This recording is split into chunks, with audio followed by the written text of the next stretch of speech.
A recent report we had in our business segment showed that 2 cities in the U.S. are doing the best in terms of residential real estate. They're Honolulu, Hawaii, and Washington, D.C.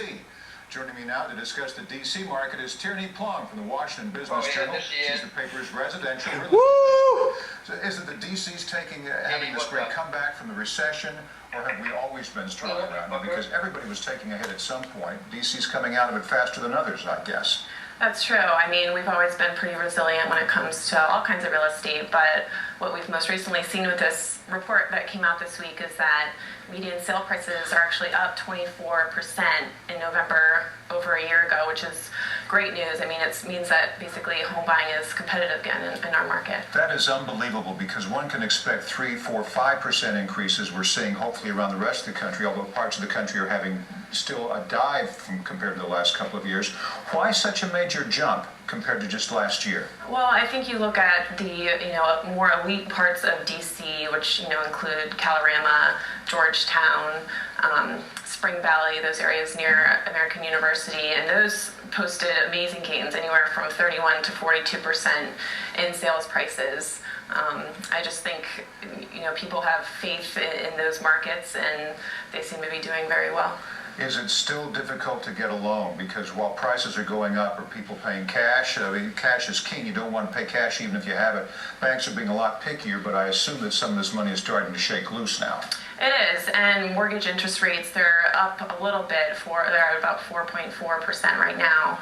But I think a lot of what I've been hearing is, the forecast for 2011 is, that coupled with, steady job increases, it's looking like it's going to be a healthy 2011. Now, I would guess that prices may not be... Did you hear that, Sean? It's going to be a healthy 2011. If mortgage rates were high, they seem to be at opposites. Mortgage rates are very low, so you get a higher price. If we were paying 7 and 10% for home mortgages, those prices might come down. Is that still kind of hold true? Yeah, that's true. I mean, if you look at some of the prices that are trading right now, for instance, the median sales price in Calorama is about $600,000, and then you look at Georgetown, it's about $880,000. So there's been big jumps actually in areas like Spring Valley, which is, like I said, on the American University campus. That's anywhere from 42% gains over last year. Are there any areas of Washington where we can find still some bargains?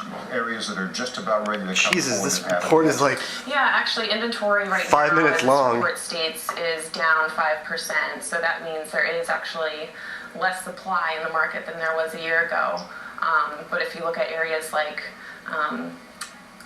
Columbia Heights, more up-and-coming areas, Capitol Hill, inventory is way down, so it is actually harder to find for-sale homes in those areas. Now, while your report focused on D.C. proper, how are the suburbs doing? Pretty good. If you look at Northern Virginia, there's an interesting story in Prince William, which was obviously hit hard by the recession. So much was built up, in 2007, 2008, so homes took a hit last year, but actually pricing's back up to 20% more over last year.